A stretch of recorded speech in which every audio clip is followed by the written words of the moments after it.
Hi guys, welcome back. It's Jayla Blanco, and today we're talking about conscious spending and the three biggest money traps we try to avoid.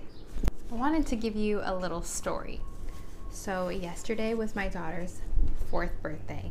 Started off as a confident day for me, knowing that we're minimalist, we're really intentional about what we bring into this home. We don't have too many toys. We utilize and maximize the usage of everything we already have before we go out and buy something else. We already had an early birthday party for her when we were on Maui 2 weeks before her birthday. And we had already given her her birthday present. The morning of her birthday, I realized we didn't get her anything to open up. My husband and I just bought some climbing gear and we decided, okay, we can give this to her for her birthday. It's something for her to open up. And apparently it's called a homer gift when you give someone something that's really for yourself. So we gave her a homer gift. As she was unwrapping the climbing gear, I could just see her face. It hit me like a ton of bricks. She was so sad and disappointed, but she wasn't rude about it. She opened it up and said, "Oh, thank you." And her face was so sad, and I just felt like a horrible parent in that moment. And I just forgot every minimalist thing that I believe in.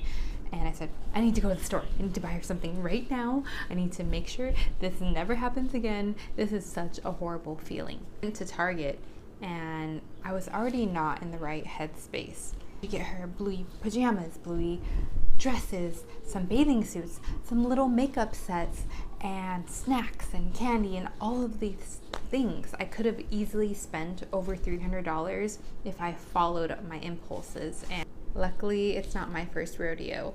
I know that when I'm impulsive and anxious, it's not a good time for me to act.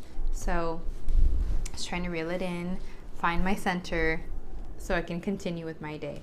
And I intentionally bought her 4 to 5 small gifts that she can use daily, or it was consumable and wouldn't be just junk in our house. And then I texted my best friend to debrief with her because I had to talk about this whole scenario.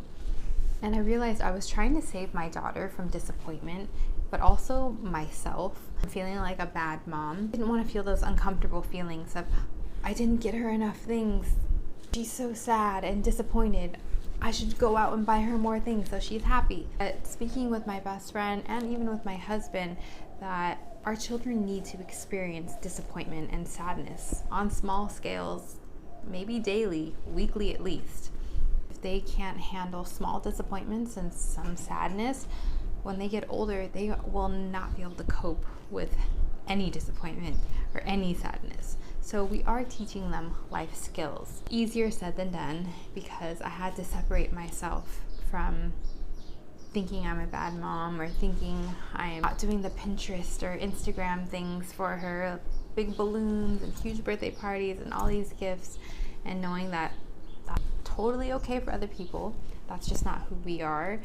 We got to stand our ground and be confident in our virtues and values around gifts, around money, around spending, so we can teach our children how to consciously spend. Trap number 1. Buying multiple gifts for every occasion. My love language is acts of service. I rather bake or clean or do something for someone than give an actual gift. That's just me. I don't like a lot of things in my home. There are intentional gifts that people need or really want that I do think is okay, but I'm talking about St. Patrick's Day and Valentine's Day and Easter and all of those small holidays. For us, I grew up getting a lot of gifts, so it's kind of hypocritical, but I realized I didn't appreciate all of the things that my parents did for me until I got older. Because I was getting so many things, it was almost expected. Even on Christmas and on birthdays, those are the 2 big ones for us. I try to only buy intentional gifts, what they will actually use. See the things that come into our house, all the toys that my daughter is excited about for a week, a day, and then she stops using them and it just piles up in our tiny little closet. I am intentionally trying to teach my children that holidays don't revolve around receiving gifts, but it's really about cherishing the time with our loved ones, and that's what's important for us as a family. Trap number 2, going over budget. I'm guilty of this. I didn't know I was guilty of this until we started honestly tracking our spending in YNAB. Typically go over budget when it comes to treating others, usually paying for a meal or service for our family or friends, because that gives us great joy. But I think we need to up our budget or be more intentional about when we're going out and when we're going to take our friends and family out, because I've been going over. Oops. Trap number 3, emotionally shopping. If I'm sad, angry, or just bored, I write myself a wish list of everything I think I need or I want and give myself 1 week before I actually buy it. And most of the time I forget about it and I don't usually need it. So those 3 traps really showed up for me yesterday. It was my daughter's birthday, so it was an occasion. I told myself we're not buying too many gifts. Then I had that emotional scenario with her, seeing how disappointed she was, and I became triggered and wanted to emotionally shop at Target and get her all of these things and go over budget, just because I couldn't sit with the uncomfortable feeling of my daughter being disappointed on her birthday. Spoiler alert, she was so stoked on the 4 things for her birthday. We baked homemade pizza, we baked homemade cake, and we had a great time. Totally forgot about the homework gifts in the morning. And I had to sit with that and say, you know, it's okay. It's okay if she's disappointed. She knows we love her. She knows that holidays and occasions don't revolve around receiving gifts. I have to sit in that, and I have to be the example and lead for her and show her that's the life and virtues and values that we have. I wanted to share them with you because I know I'm not alone. I know many moms or parents fall into these traps on these occasions, on Christmas, on birthdays, on other people's birthdays. And let people know that I struggle with this, and it's okay if you struggle with it too.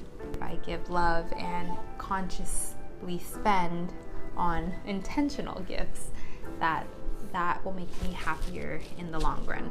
So sorry if that was hard to follow, but those are the 3 big money traps we try not to fall into that still show up for us, especially on occasions. So thank you for watching. Thank you for hearing break out of these society norms, break out of these expectations of parents, of people.